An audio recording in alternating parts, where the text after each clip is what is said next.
What's going on, YouTubers? It's the Natural Born Thriller. Welcome everyone to Impact Wrestling Review, the show from January 6th, 2019. This will be results for Impact Homecoming.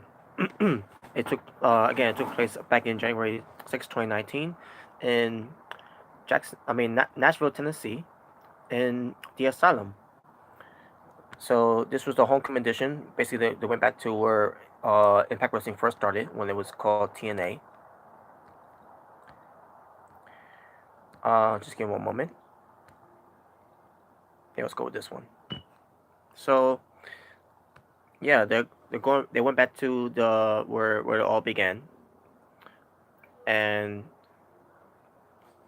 as a better feeling of homecoming, where it pertains to during the time when it was called NWA TNA, and then later on ends up dropping the NWA and then ends up becoming TNA, and then along the lines it it needed an identity because TNA is dead, and joined forces with GFW, Global Force Wrestling, and they're about to have an identity of it, but there was components of Impact Wrestling for the time being.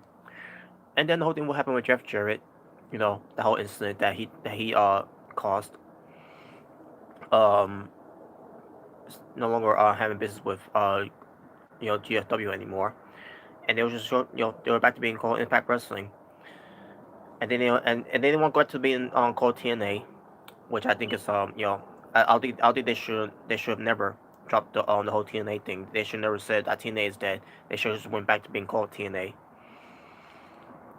But it is what it is, I guess. But yeah, as far as this pay per view is concerning, you have Don Callis and Josh Matthews extra commentators on the show. I'm just gonna bring this up right now. On the show, they did announce that they're gonna be on Pursuit Channel. It's gonna be actually start tomorrow. Basically on the Friday, unfortunately. Friday at 10 p.m. Around Eastern time, around Pacific time. I think maybe 9 or 8, something like that. But either way, if you're in Pacific time, you'll be watching it. Later on the night. Meanwhile, me, I gotta wait till 10 o'clock p.m. for that Friday night on Pursuit Channel.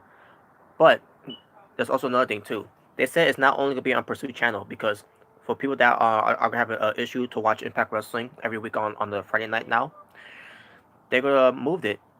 Um, well, actually, they already did move to Pursuit Channel. And it starts tomorrow. Um, and on top of that, with a new time basically. They've been moved to this time at 10 p.m. for about 2 months now, but which I thought was a big mistake too, by the way. And I think it's a bigger mistake by moving them to Friday nights, and another big mistake by moving out of Pop TV and going to Pursuit Channel. But I don't fault Impact Wrestling for that. I fault Anthem for that because Anthem wants full control of Impact Wrestling. But the point I'm trying to make here is that they also announced on the show that it's not just gonna be on Pursuit Channel for people that are gonna have an issue to watch Impact Wrestling. There's no need for that because you go on Twitch TV. Twitch TV, it's a site that involves gaming channels and all that. And other things too they do as well. Not just about gaming, but yeah, Twitch TV. You go watch. Just go to Impact Wrestling's channel on Twitch TV. You can watch Impact Wrestling every Friday night at 10 p.m. If you're in the Eastern, if you're close to the Eastern time to watch it. Yeah, I could watch it from there too, but there's another way for me to watch it too as well. But besides that, um, yeah. So for those that are gonna have issues watching Impact Wrestling on Pursuit Channel because they can't find the channel and if they don't have the channel too, it's another solution, another option, and that's Twitch TV. Just again, go to Impact Wrestling's channel on Twitch TV, and make sure you be right there on time to watch the show. You know when it goes up live. So that being said, now let's get to the actual show itself. They opened up the show with the video package, like they did from the Go Home show for Impact Wrestling the ending of that show from last week. It's the same thing that they did from last week, and they did for the beginning of this show for Impact Homecoming.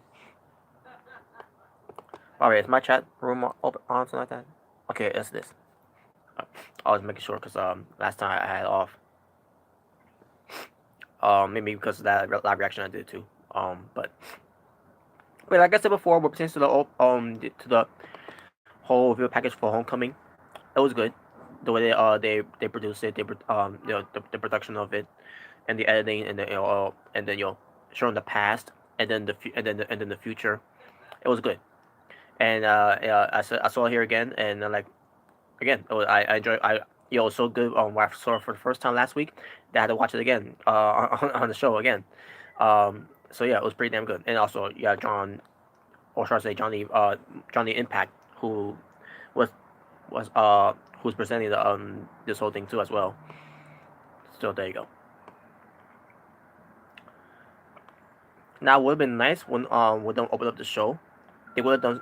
It would have been nice if they would at least for the time being to do some pyros, but they didn't do that, unfortunately. And what pertains to Homecoming, they're in Nashville, Tennessee, the asylum where it all began. Is that's a good a good way to start off Homecoming. Not just because they announced and all that, but they're they're in Nashville, Tennessee, and they're in the asylum. So yeah, it feels like it was Homecoming, where it pertains to Impact Wrestling. What didn't feel like it was Homecoming because the opening match was the Ultimate X match for the vacant X Division Championship. Now, where it pertains to Ultimate X match, normally when we see Ultimate X matches in Impact Wrestling, even at the time when it was called TNA, it always gets we always see the six-sided ring where it pertains to the Ultimate X match. Unfortunately for this show, for Homecoming, there was no six-sided ring. It was just a four-sided ring, just a regular wrestling ring. So that right there was a letdown. That was a fail on Impact Wrestling's part. Um, they should have brought back the six-sided ring. So just for the particular match, and they didn't do that, unfortunately. Excuse me, my voice. But besides that, but yeah, we get Rich Swann, Ethan Page, Trey Miguel, and Jake Christ in this four-way match to to compete for the Impact X Division Championship, the Ultimate X match, and this belt was vacant because the last title holder was Brian Cage, who used option C to cash in on to face Impact World Champion Johnny Impact, and we'll get to that main event later. This match lasted 13 minutes and 40 seconds. This was a good match. Was it better than the other Ultimate X matches that we've seen in the past? No, but it was still good. A lot of guys got their moves in this match. To showcase what they can do. Ethan Page, he was decent. Rich Swann was amazing, obviously. Jay Christ, he was basically a stunt man. This one, doing all crazy spots in this match, like how Jeff Hardy has done before. And they got Trey Miguel, who's pretty good in this match too. At one point, they were stalling outside the ring, all four men, because something happened in the ring. I guess the belt may have fallen off. That's my guess. I don't know. I haven't read any reports about that, but my guess, the belt fell off the cable cords. On the red cable that they used for the Ultimate X match. Because I saw someone had a ladder to bring in the ring. I'm assuming the belt fell, so that's why they had a ladder, and they didn't show it, they did show a ladder brought into the ring. So I'm assuming the belt may have fallen off. I don't know how, but I'm assuming that's what happened. But the match continues on, and in the end, Rich Swann is to win the match, as I predicted. Rich Swann is become the new Impact X Division champion, and will deserve. I don't remember if I mentioned it. It's 13 minutes and 40 seconds the match lasted. But yeah, it was pretty, I thought the matches were good. The start of Impact Homecoming. I feel like it was Homecoming too because of the Ultimate X match. For them being in Nashville, Tennessee, and in the venue of the Asylum. But the one thing that was missing was the six-sided ring. So next we get to a knockouts tag a tag team match featuring the knockouts. You have Ali and Su Young. Some people all call him Dark Ali, but whatever. Versus Jordan Grace and Kiera Hogan. Kiera Hogan's outfit looked nice. Um, she was wearing, she was wearing she's wearing it's hard to describe, but it was but never mind. Let's forget that. But I thought it was a nice outfit that she was wearing. But yeah, this tag team match, 8 minutes and 53 seconds it lasted. Um, this match was not that good. This match was, I had to say, I mean, there was some spots that I did love in this match. I did enjoy, but the match overall, the booking of the match, it was just garbage. This match did not need to take place. I would have been fine if they were just a segment with Kier Hogan, and Dark Alley, and then Su Young being involved, and then you had the return of Rosemary. You could have done something with that, but and then they could have done a pronto match for that one with Kier Hogan team up with Rosemary to go up against Su Young and Dark Alley instead of what they did here. This match was not that good, folks. I had to say and this had nothing to do with Kier Hogan losing this match too, because she did lose. This match it just wasn't good. It was complete trash. The booking got in the way of it. Kier Hogan looked like she didn't know what she was doing. Jordan Grace. Jordan Grace looked like she didn't know what she was doing. And Allie acting like this dark character. She's not good at it either. They tried this with her before. It didn't work. It wasn't believable. And they're doing this with her again. I can't buy into it. And she's terrible of it. She's a terrible actor. Where to act all evil and dark and all that. This is the Allie I'm not a fan of. Su Young was doing fine as with her being her character, but Su Young was uh so here's what happened in this match. I'm basically gonna get to the end of this match. So Su Young went for the bloody mist, and she did it to Jordan Grace, who was not legal in the match. Referee sees it, but doesn't call for the bell. Doesn't call for a disqualification. He let the match go on. Like, wait a minute. In past matches, we see a lot of wrestlers that do poison mist. And particular wrestlers. Like a Bushi, the Great Muta, the Great Kabuki. Tajiri. We see a lot of these wrestlers do these poison mist in the match. Any type of liquid poison mist that they do. And when they do that in the match, when it is when there's disqualifications involved, disqualifications involved. Referee will call for the bell. And, that's it. Match is over. You lost. That's not what the referee did here. Doesn't matter if it was a poison mist. It was still some type of liquid mist that Su Young did to just Jordan Grace, and the referee could let the match continue.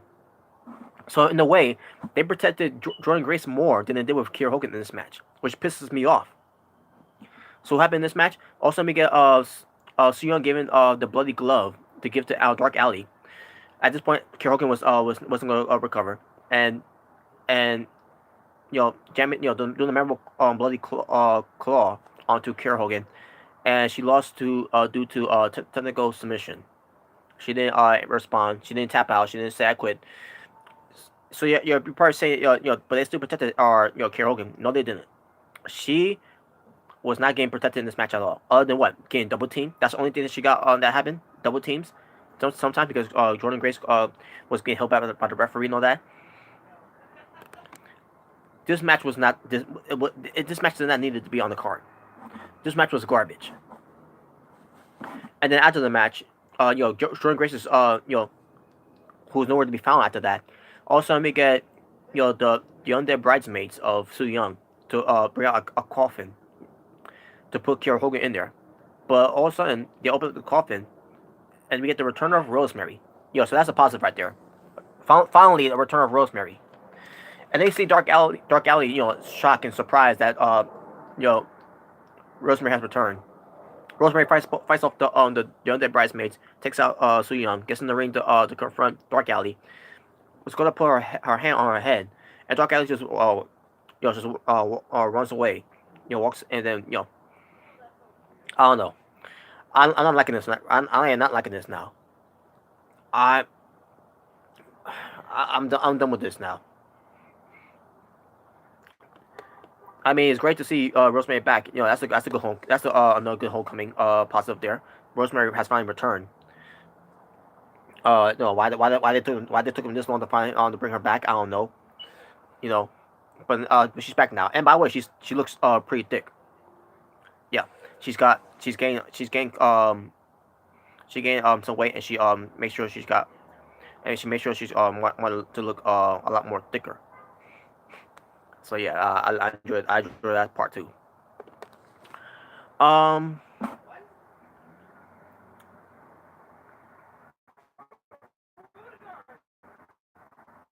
right, maybe post something up here, folks, before I move on. Hold on a second.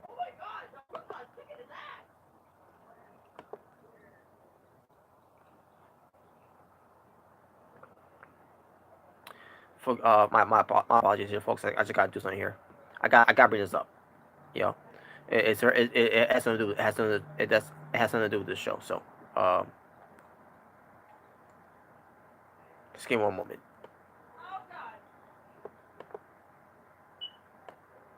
Okay. All right. Maybe find a link. Maybe find a link to this page.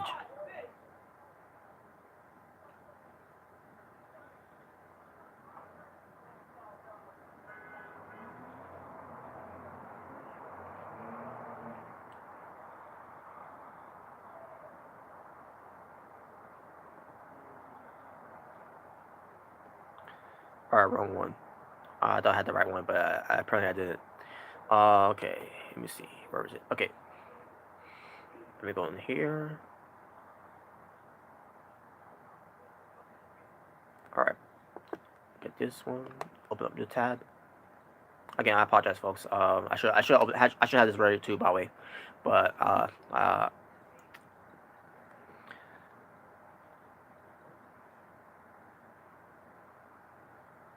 anyways, hold on a second.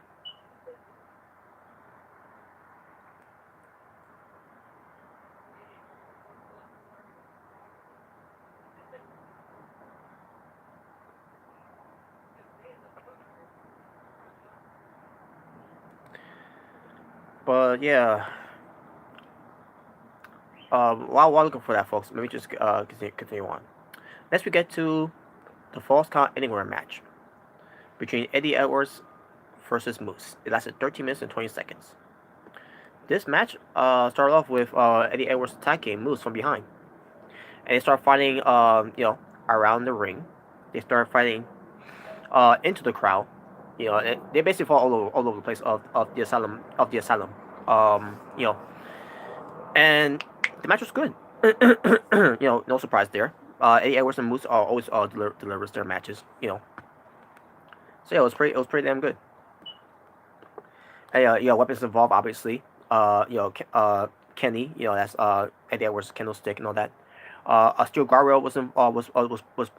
Steel steps, steel chairs, a table was involved at one point. I don't remember if it was Eddie Edwards someone to the table, but I do remember Moose going through the guardrail of by Eddie Edwards. I thought that was pretty cool. Especially when Moose taking that bump. Sorry, but my throat's bothering me right now. But yeah, and then also, and basically, I'm getting to the end of the match now. So Moose was basically winning this match against Eddie Edwards. Also, and then also Eddie Edwards start fighting back. Eddie Edwards also he gets the his again Kenny his candlestick. He starts hitting, you know he starts hitting Moose with the candlestick, and then all of a sudden Alicia Edwards comes out. And I thought from there, there's going to a repeat of what they did at Summerversary with Eddie Edwards swinging the candlestick to Sammy Callahan at Summerversary. Wait, was it Summerversary or was it Redemption? I think it was Redemption.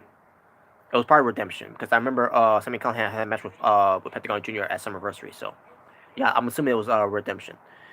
So anyways, so yeah, as I was saying, so I thought it's gonna be a repeat of what happened at Redemption with Eddie Edwards hitting Sammy Callahan with the candlestick, and then Alicia Edwards comes out to stop Eddie Edwards for doing this, and then he hits him with a candlestick and all that. I thought that was gonna be a repeat of that, but it almost did. But then also she's like, yeah, she's like, give me the candlestick and all that, and she's like, I want to do it, and then he moves with the candlestick and all that, and then Eddie Edwards hits the the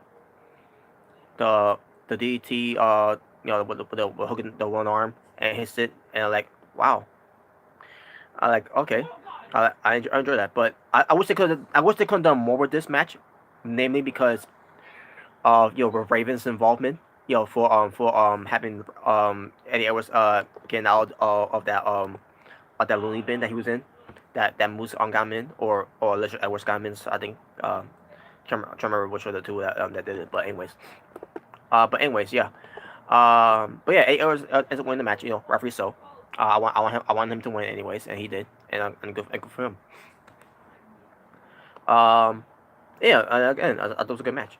Before I move on, let me see. I got something out here, folks. Okay, let me see.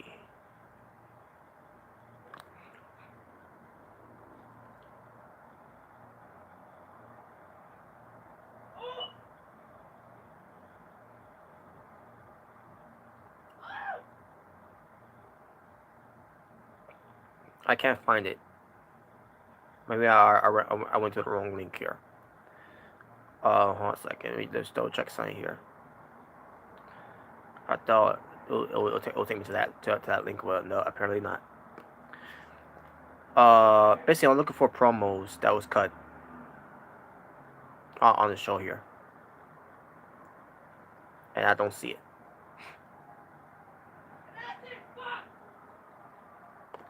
But I'll get to the promos whenever I can. Let me just move on.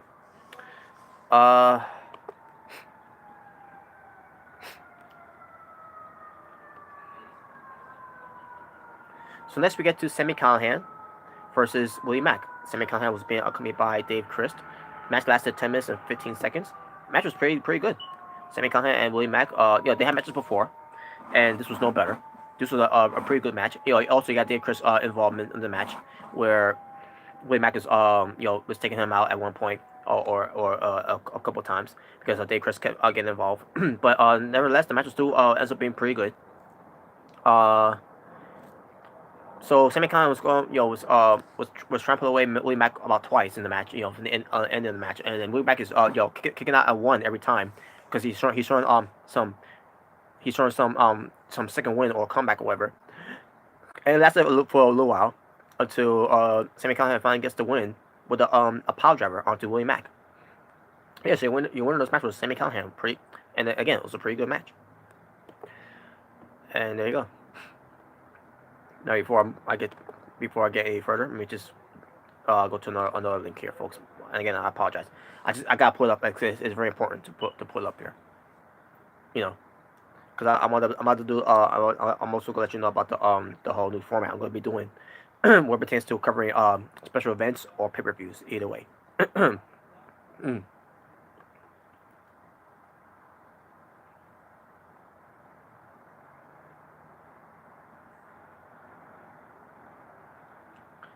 Okay, let me see here.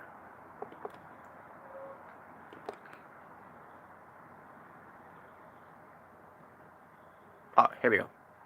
Wait, is this? Okay, here we go. Hopefully this is the right one.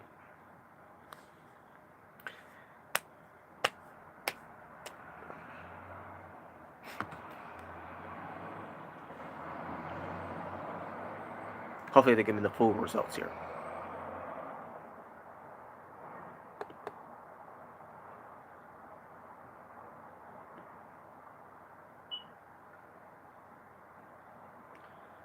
Okay, let me see here. Okay, next page. Excuse me. Okay, my door's bothering me again, folks. My apologies. I don't see here either. I mean, they're showing the full results here, but they're not showing the promos.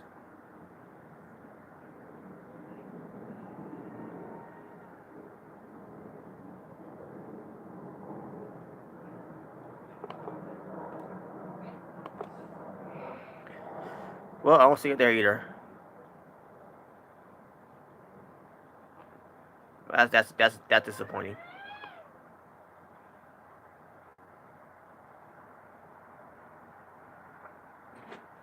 I don't see it here anywhere. Hmm.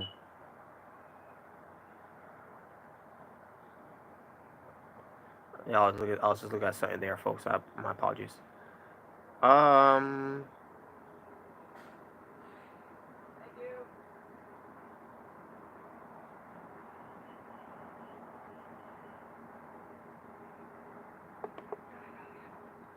Okay.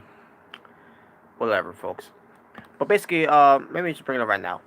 So Brian Cage, I believe it was after the Ultimate X match. He cut a promo where pertains to his main event match against Johnny Impact, and he talks about, you know,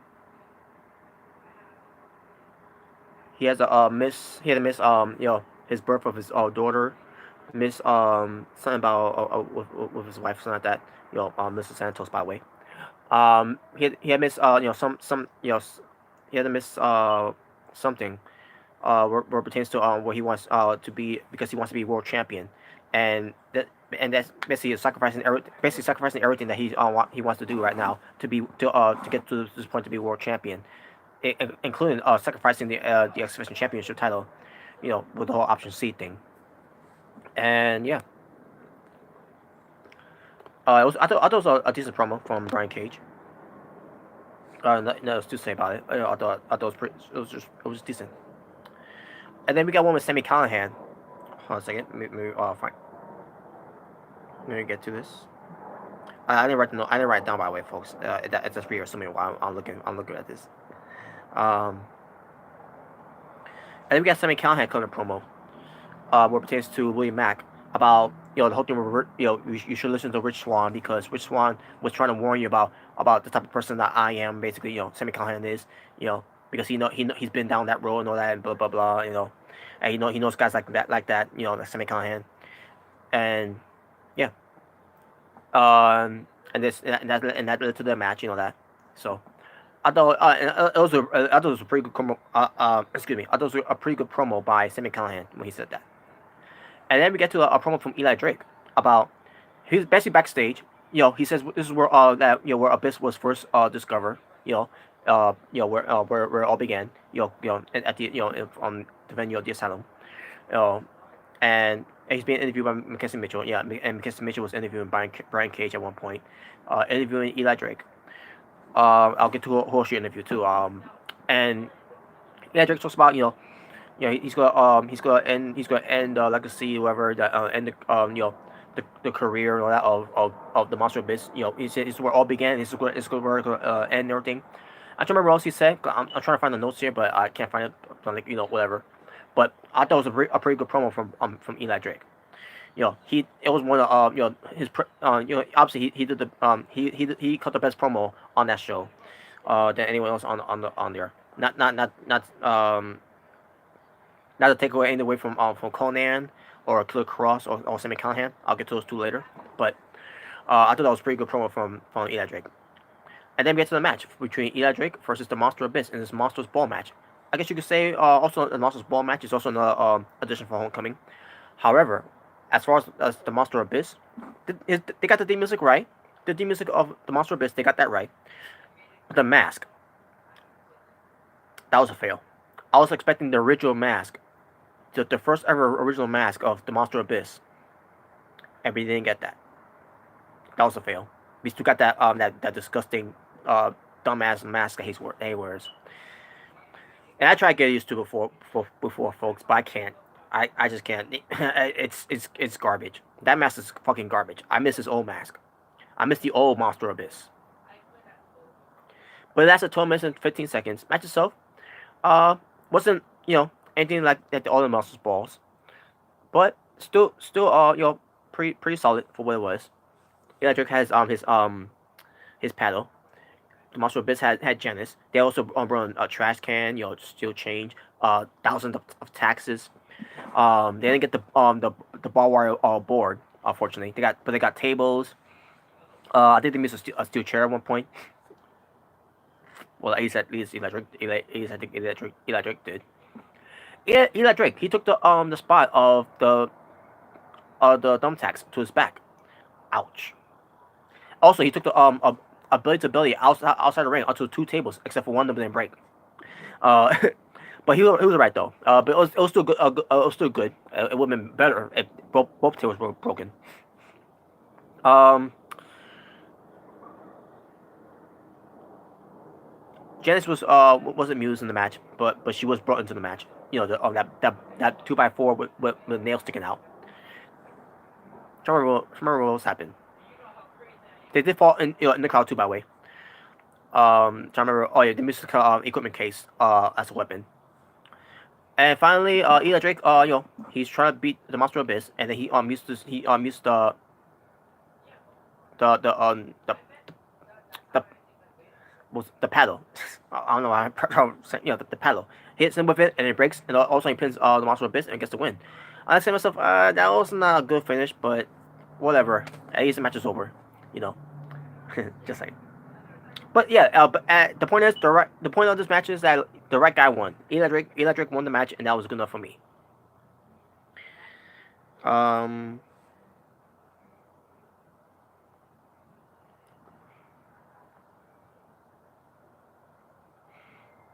Okay. Um. Okay, now we get to the tag team match for the Impact World Tag Team Championships. It lasted 11 minutes and 20 seconds. You have LEX, Ortiz and Santana, the tag team champions, versus the Lucha Brothers, Phoenix and Pentagon Jr. This match was match of the night, folks. This was back and forth. This was nothing but Impact climax in this match. It was just I knew this match was going to steal the show. I just knew this match was going to be a match that was going to blow away any matches on the card here, and it did. These two guys, these two teams, I meant to say, work pretty well together. And I want to see more of this match now. I want to see more of this tag team match between LAX and the Lucha Brothers. And now here's the thing too. There were a couple of delay spots. A few, not a lot, but about two of them maybe. One of them that involved the Lucha Brothers going for the double team onto, I believe it was Santana, or I think it was Ortiz. I'm trying to remember one of the two that got hit with a finishing move. So they were installing, and then someone was late to do a spot there to push Phoenix to Pentagon Jr. to break up the pin. Again, I don't remember if it was either Santana that was being pinned or Ortiz being pinned, and the other way around, one of those would push Phoenix into the break up the pin. It basically was a letdown. It was deflated at one point when they did that, but then it picked up again, and then we get to the finish of the match where we get LAX going for the street sweeper onto Phoenix, and Pentagon Jr. was standing outside of the ring at the alleyway. He was just standing there. While LAX, I don't remember who was legal. I think it was Santana was legal or Ortiz, whichever of the two was legal. Penny Phoenix and Pentagon Jr. was just standing there watching on, and then he didn't even bother running in there to break it up. And sure enough, LAX ends up winning the match. I see myself, oh my god, that was a letdown too right there. Why would Pentagon Jr. just stand there and allow that to happen? To me, that made no sense. So after the match was over, also we get Conan coming out. He comes out and he said he was wrong about you guys not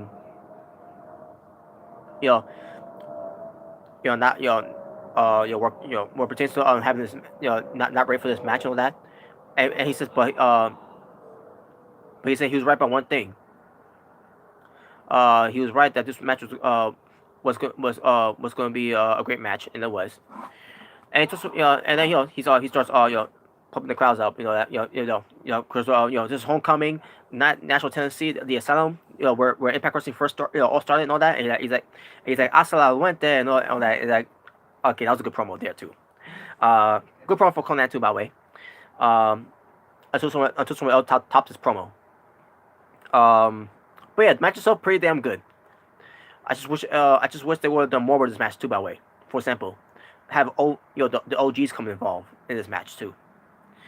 But they didn't do that either. And speaking of speaking of involvements too, I wish they would have more people involved in the Monsters Ball match because Electric's whole storyline was that he's against hardcore wrestling. He's against hardcore wrestlers. You could have Tommy Dreamer involved. You could have Raven involved. Sabu, the Sandman. You could even brought RVD. Rob Van Dam involved. Someone involved. But they didn't do that either, unfortunately. They didn't go all the way with that one. So, and the same thing with here. Then they go all the way with this one too. I thought it's going to lead to some type of heel turn on of LAX forcing joining forces with the OGs to go up against Lucha Brothers and all that, and then something else will happen too. But that's not what they did either. So, but in a way, I still enjoyed the match stuff for what it was. We get Killer Cross. He cuts a promo. Talks about his match with Giant Impact. He's going up against Brian Cage, and he says about how Brian Cage uses option C. He said tonight's not gonna, people are not gonna talk about option C. Tonight they're gonna be talking about option X, and we'll get to that. We'll get to that later. But he was his promo basically was him being devious, sadistic, because that's the type of character that Killer Cross is, and I like what you mean by that and all that, right? Option X. I say myself, wait a minute, because this will be a form of a new faction. We'll get to that later. Next, we get to Taya Valkyrie versus Tessa Blanchard for Tessa Blanchard's Impact Knockouts Championship with Gail Kim as the special guest referee. This lasted 10 minutes and 25 seconds. Taya Valkyrie was not good in this match. She did a couple of okay spots, but the rest of the match, she was just fucking garbage. She was terrible in this match. Tessa Blanchard, on the other hand, she did pretty good. And on top of that, you got Gail Kim involved as the special guest referee. Already, I didn't like how this was going, folks. Now, Tessa Blanchard did what she can. She tried to work a good match with Taya Valkyrie, but Taya Valkyrie, for some reason, I don't know what was going on with her. I kind of felt the same way with Taya Valkyrie, the way she felt against Kiera Hogan from the Redemption pay-per-view. It was similar to that, where Taya Valkyrie is not trying hard. She's not even trying to pull out a good match. She for some reason trying to end off the night and she didn't feel like having trying to perform at the best that she could. She was trash in this match, but her outfit was good. I thought her outfit that she was wearing was pretty good. But she's as of right now she's lacking charisma. She's lacking personality for to a degree, and she had a horrible performance on this night. And then Tessa Blanchard, she was like I said, she was good. Tessa is Tessa. She's pretty damn good. Gail Kim, there was some tensions between Gail Kim and Tessa Blanchard. We had one point a ref bump from Gail Kim. Tessa Blanchard could have won right there, but no, Gail Kim was knocked out, and Tessa Blanchard right there, I knew was going to lead to right there, folks. So Tessa Blanchard gets us her title belt. I see myself, wait a minute, come on. Now, and at that point when she got the belt, I definitely don't like where this is going. I hate the build up of this match. I hate that Gail Kim is involved in this match, and I hate that they're having Tessa Blanchard to become a cheater at this point now, where she's taking shortcuts now. She never took shortcuts before. Why at this point now she needs to take shortcuts? It just pisses me off to no end that they're booking Tessa Blanchard like this. She doesn't need to cheat to win. She could prove that she could win as a heel without cheating. So sure enough, the belt, she's trying to use the belt on Taya Valkyrie. Gail Kim tries, takes it away from her, but they're playing tug of war with it. Gail Kim accidentally hits Taya Valkyrie with the belt. Tessa Blanchard goes for a cover. Gail Kim goes for the count, but Taya Valkyrie kicks out. Like, damn it, man. And then it gets even worse. So Tessa Blanchard was arguing with Gail Kim because she didn't count to 3. So she basically pushes Gail Kim's keeps pushing her buttons and all that, right? Gail Kim had enough. I think she may and slapped her or whatever, and then give her the eat the feet, and then Tyra Valkyrie goes for her finishing move, which I thought that was I thought that her finishing move was right there was good. I thought it was good right there. But then Gail Kim goes to make the count for Tyra Valkyrie, and Tyra Valkyrie is your winner and new Impact Knockouts champion. I hated that. I hated that Gail Kim was involved. I hate that Tessa Blanchard lost that way. I hate that Tessa Blanchard doing the way with the way they booked her, that she had to cheat to win, to try to cheat to win. And on top of that, I hate that Tyra Valkyrie wins the belt due to controversy booking. This was bullshit.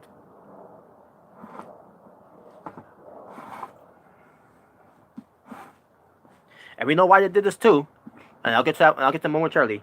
But before I get to that, I forgot to mention too. Gail Kim could have promo too, by the way. Gail Kim could have promo about Tessa Blanchard, about making her get involved back in the ring and all that, and she's gonna make sure that she's gonna make sure that Tessa Blanchard doesn't try anything the something to a degree, I don't remember, but anyways, that was but Gail Kim was clear promo and she was being interviewed by Mackenzie Mitchell, so. And I'm gonna get to Brian. Oh no, no, not Brian Cage. I already said Brian Cage's promo already. Giant Impact's promo. He's gonna promo about Brian Cage, about facing Brian Cage and all that. And then he goes to where he said that Brian Cage is not about who's got the bigger arms, the bigger neck, or the biggest physique. It's about who's got the biggest heart, where it pertains to being a world champion. And when he said when he said that, the biggest heart, and I said to myself, holy shit, that was a fucking dumb promo. And on top of that, his promo was trash too. He kept saying this. It's not about this is how he cut his promo. I am the Impact World Champion. Brian Cage. You mused. Option C. Forget that that part I messed up there. And then he says, and Brian Cage, it's not about who's got the biggest neck, the biggest arms, or the biggest physique. It's about who's got the biggest heart. It's something like that. The way he was cutting that promo, that promo was trash. And then the whole part with him saying the biggest heart. What a dumb promo. What a dumb line for a promo to say to encourage himself to his main event. Speaking of which, I'll talk more about that when I get to the SmackDown portion. Whenever I get a chance to do that review.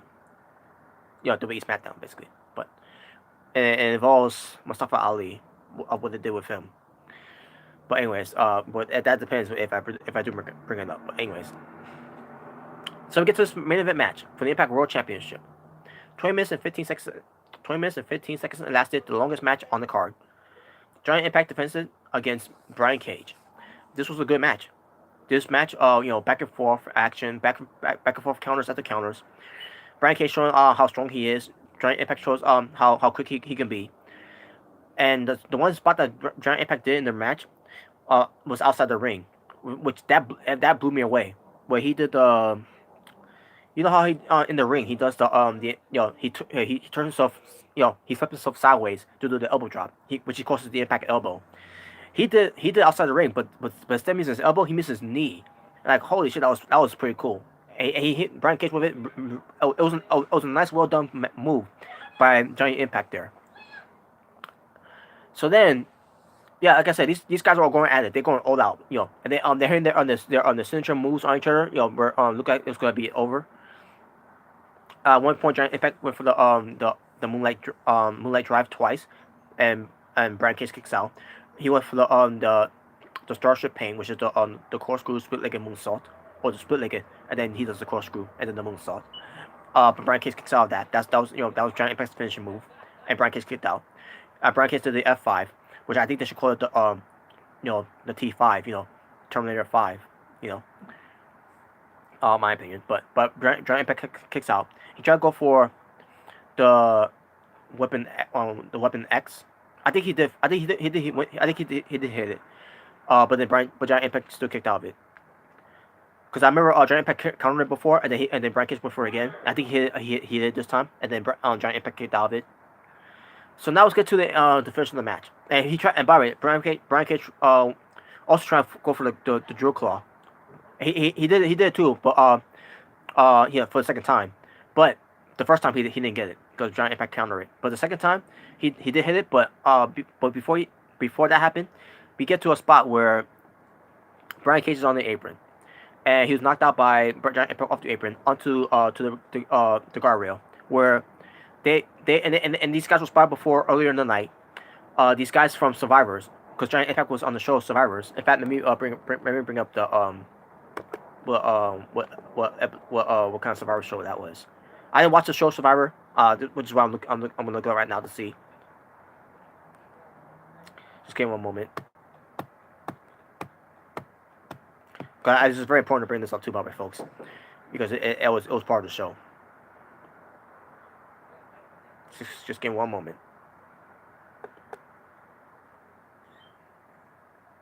Come on, hurry up.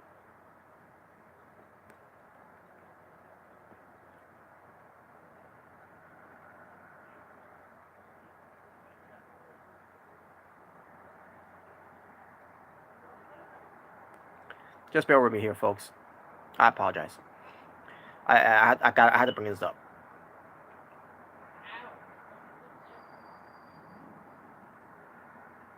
And of course, it's going to say not responding, just to piss me off. There we go. Unbelievable. Sorry, folks. I'm getting easily pissed off because of that. Technology. What else can you do, right? All right, Survivor, David versus Goliath. What the fuck? I'm not kidding you, folks. That was a show that Giant Impact was in 2018. Survivor, David versus Goliath. Gee, I wonder why.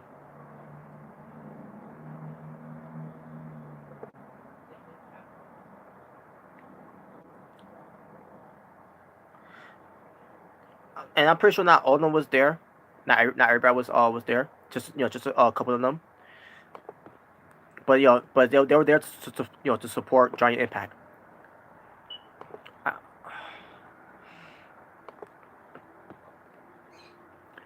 Now I don't remember if one of them was part of the show. I can't remember if I could always Google them to see a picture of them. But other than that, I don't know if it's gonna say here if they're there all part at the show. All right, just give me one moment. All right, Google Nick Williams, the winner of Survivor, David versus Goliath. Oh shit, that is him. That is him.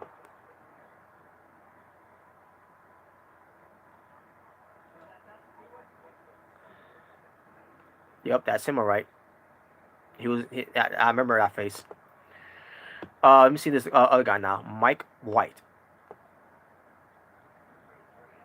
I don't remember he was there. I don't think he was there. I think he was, but I don't remember.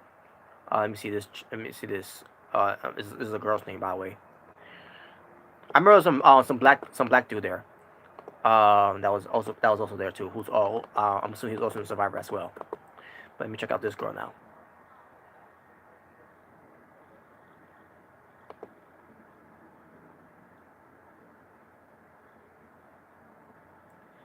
I think I may see her in there too. I could be wrong, but I don't know.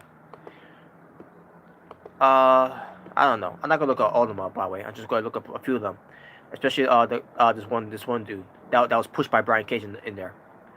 But before I get to that point too, I gotta find out. Cause there are a lot.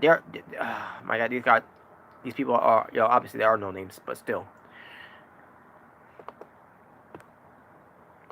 Carl Bodok. He's got Carl Bodok's last name. From Survivor, yes. Let me see, is it?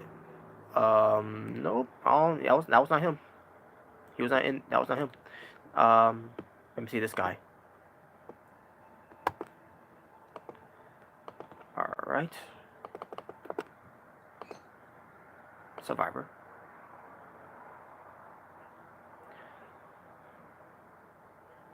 I think I may have seen him there too, but he's Caucasian, so he's not the black guy that I was looking for.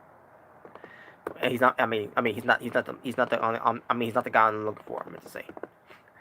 Of course, he's not the black guy I'm looking for. He's not black. He's white. I'm looking for a black guy.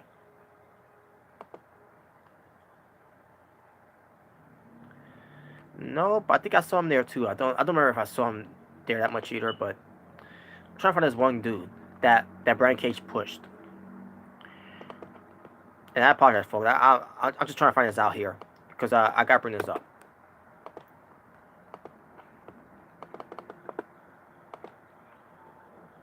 Survivor. David versus Goliath. What a dumb title. Yep, that's the dude got pushed. Who got pushed? David Rickenbacker. Okay, he was the one who got pushed. And then you got this guy Nick Williams, who's there too. Basically, two guys. These two guys. They. Oh, I'm sorry. It's Davey. I guess it's Davey. Davey Rickenbacker. Davey Rickenbacker, from who's 30 years old, who's from Atlanta, Georgia, and you got Nick Williams, who's 27 years old, from Williamsburg, Kentucky. All right, before I talk about what happened, what pertains to that and why I bring them up. Let me see. There's one more person here. Okay, never mind. All right, I'm done. Forget it now. So yeah, Nick Williams. So as soon as Brian Cage was knocked off the apron by Giant Impact into the steel guardrail, where they were at, Brian Cage, into the steel guardrail, and Nick Williams was holding his cup. I'm assuming he was either drinking soda or beer, wherever he was drinking. So as soon as Brian Cage does that, what does he does? He decided to wait till Brian Cage hits the guardrail, and also he does this. He's like, "Yo, dude, you spilled my drink." Like, no, he didn't.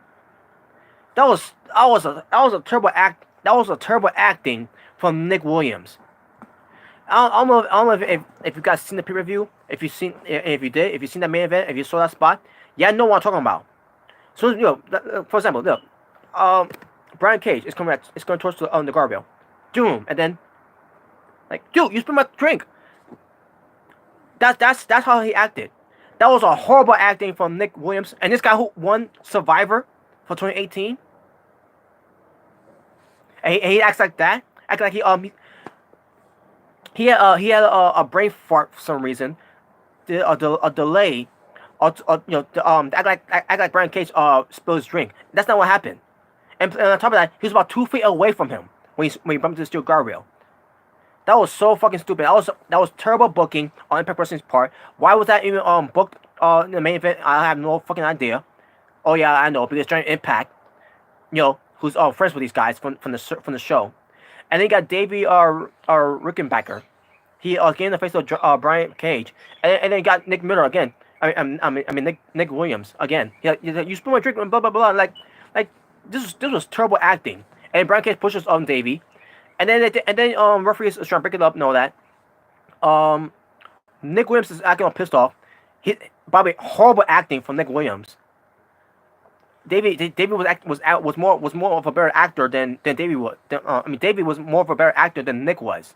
And then Brian Cage is in the ring with Giant Impact, and he goes for the drill claw. The drill claw.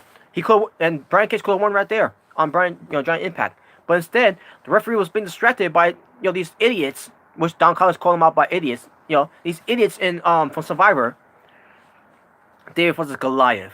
What a fucking dumb fucking title for a TV show, for this reality TV game show that no one even fucking watches anymore. Anyways.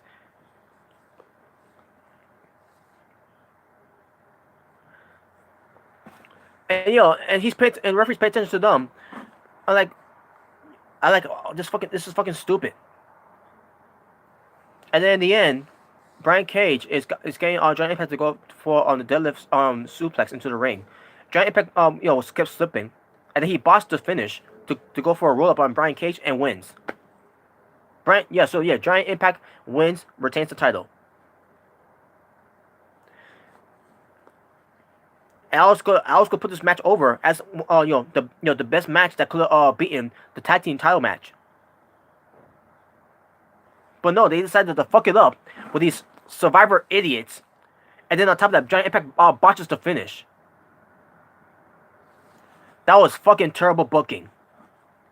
You was doing great with this match, back and forth with spot at the spot between these two, and this is how you booked the match. Garbage.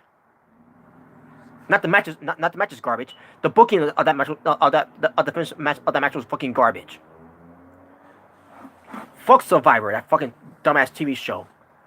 Never liked that show anyways. And this is why Giant Impact wins, because his friends were there from Survivor.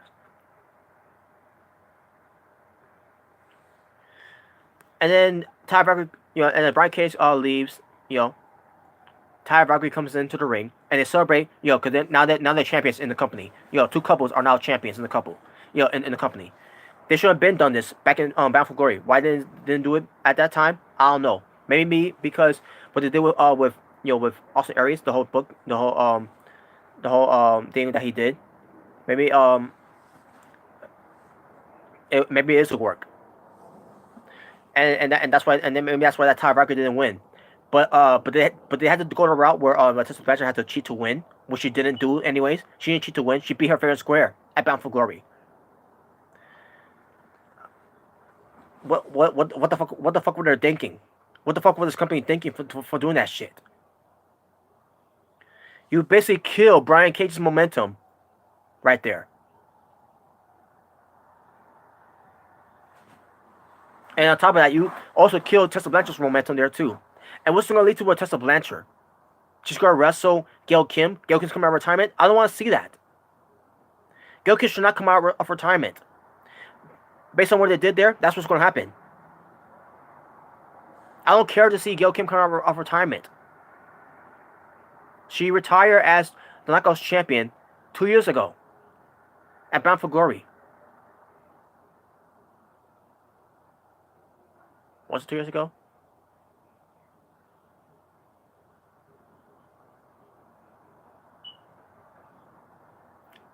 I'm assuming it was 2 years ago, but anyways, I don't need to see that with Tessa Blanchard move away from the title picture to go after Gail Kim.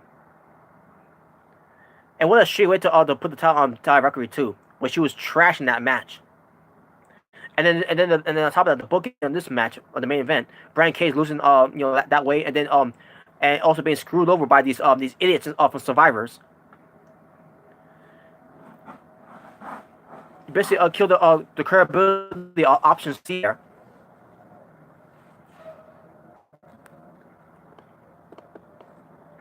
But yeah, as I was saying, Ty Valkyrie and Ty Valkyrie and Giant Impact start celebrating in the ring as champions. They start leaving. All of a sudden, Killer Kross comes out of nowhere and attacks Giant Impact. And then he powerbombs Ty Valkyrie into the crowd. And that's the end of the show. So you're telling me after all this time you did with Kross, try to have Giant Impact join forces with him, because he knows he knows what kind of person that Giant Impact Brian Cage, but he didn't do that the guy that the guy that that Killer Kross wants Giant Impact to be. To be to show that he to show the bad side of him, which that they should have done that, by the way. That's what they should have done. They should have Giant Impact turn heel on Brian Cage. Basically have these idiot Survivors and all that whatever involvement. Giant Impact and Ty Valkyrie, and then Killer Kross comes out. You could have done a faction right there, a new faction for those two, for those three. Call and then holding with Killer Kross saying Option X. That could be the name of the faction, Option X. But instead, they decided to have Killer Kross attack Giant Impact, even though Giant Impact did defeat Brian Cage, because that's what Killer Kross wanted Giant Impact to do, to defeat Brian Cage, and he attacks him anyways. Why? Because he's not a bad guy. Because he's still a good guy. Well, yeah, that's a problem too, by the way, folks. Impact Wrestling doesn't want to book Giant Impact as a bad guy. They want to book him as a good guy, and it's not working. To me, it's not fucking working. Especially with him cutting that promo about it's not about having the biggest physique, it's about having the biggest heart. What a dumb promo he cut there. And that was a show.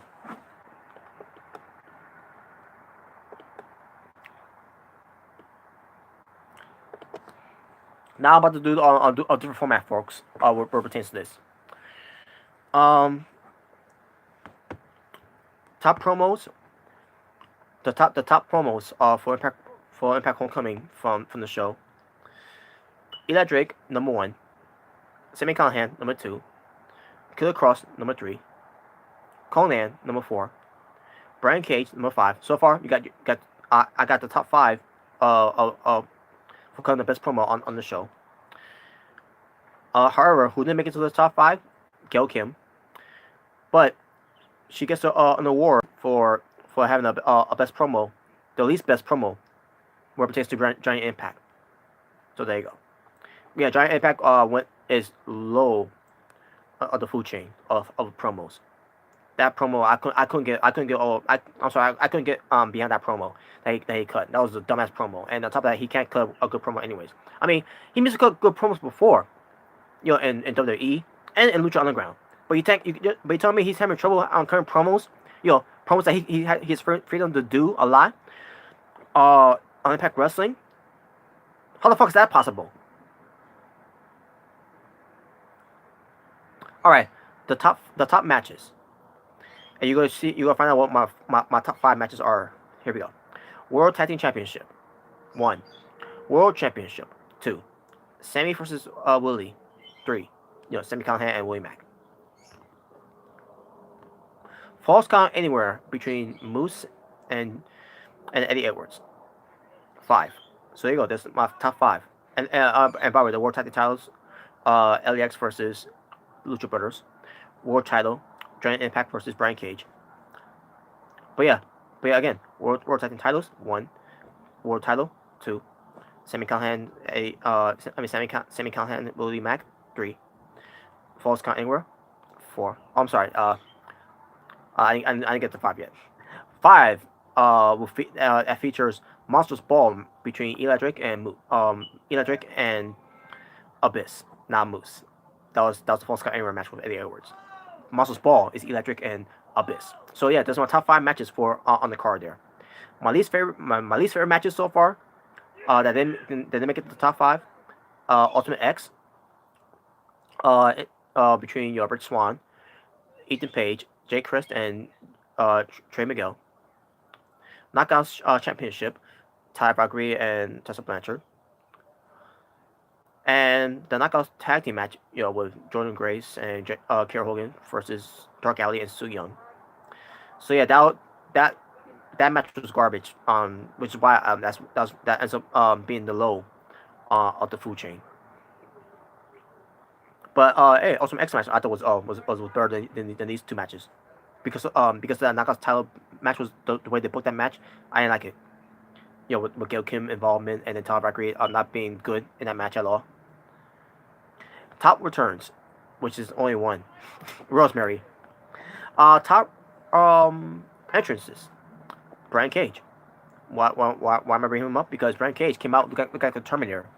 Yeah, he basically came out looking like the Terminator with the robot arm, the robot and the robot had face of being look like a Terminator and all that. Kind of like how Kenny Omega did back Wrestle Kingdom 11. We went up against Okada. Yeah, it was kind of like that. Except the way that Kenny Omega had, it was plastic, but the one that Brian Cage had, it was like I think it was steel. I'm assuming it was steel, and kind of and also similar to what Triple H did too from WrestleMania 31. We went up against Sting. And that was the year when they inducted Arnold Schwarzenegger in the Hall of Fame. I think also they'll plug in the movie too as well. I'm assuming, the Terminator movie. I don't remember what Terminator movie it was, but I'm assuming that's what they did too. But anyways, all right. So there you go. And now let's get to another format I'm going to do before I end this. Moment of the night, Rosemary's Return. Entrance of the night, Brian Cage with his Terminator entrance. Move of the night, Giant Impact's Impact knee strike that he did outside of the ring to Brian Cage. I thought that was move of the night. Finish of the night, Sami Callihan's pile driver to Willie Mack. Performance of the night, Phoenix. He was killing it in that tag team match. Which I put that as my top as one of my top matches, of Homecoming. Speaking of which, match of the night, World Tag Team Championship between the Lucha Brothers versus LEX. My overall scoring for the show.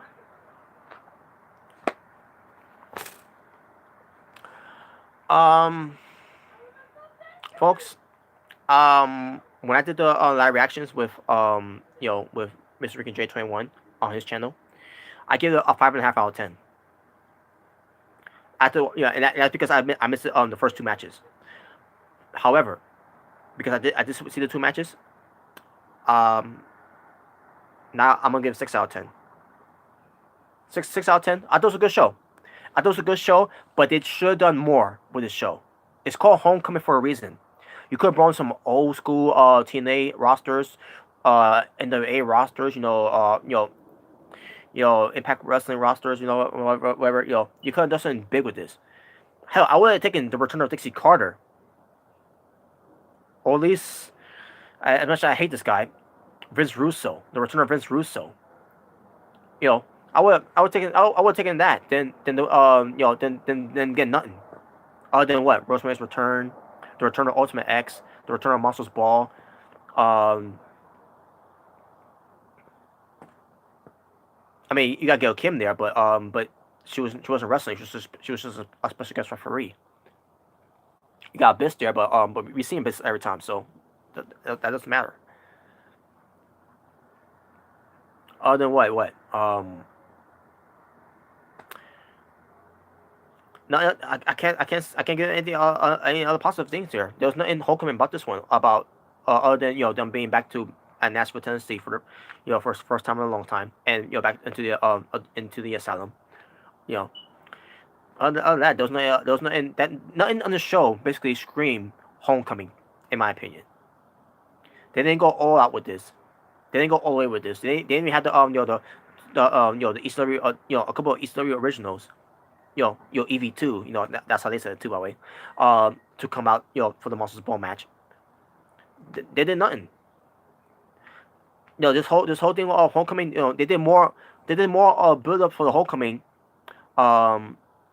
segments, on the regular Impact Wrestling shows than they did for this pay-per-view at all.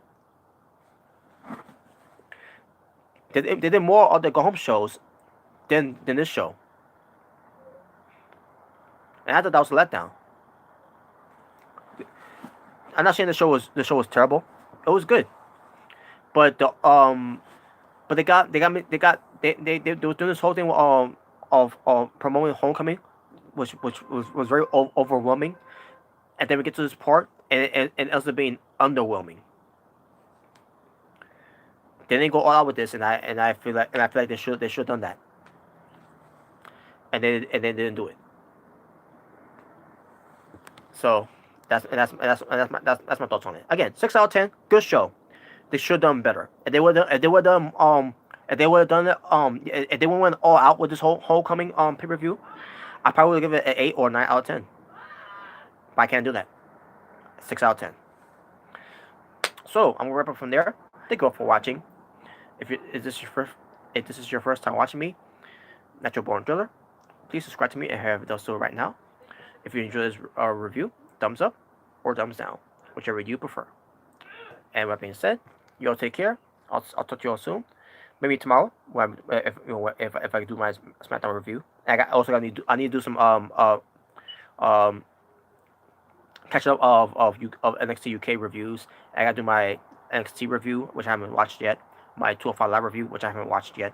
But you get all those, and you get more of those reviews as well, when it pertains to professional wrestling. But with that being said, you all take care. You all have a good night.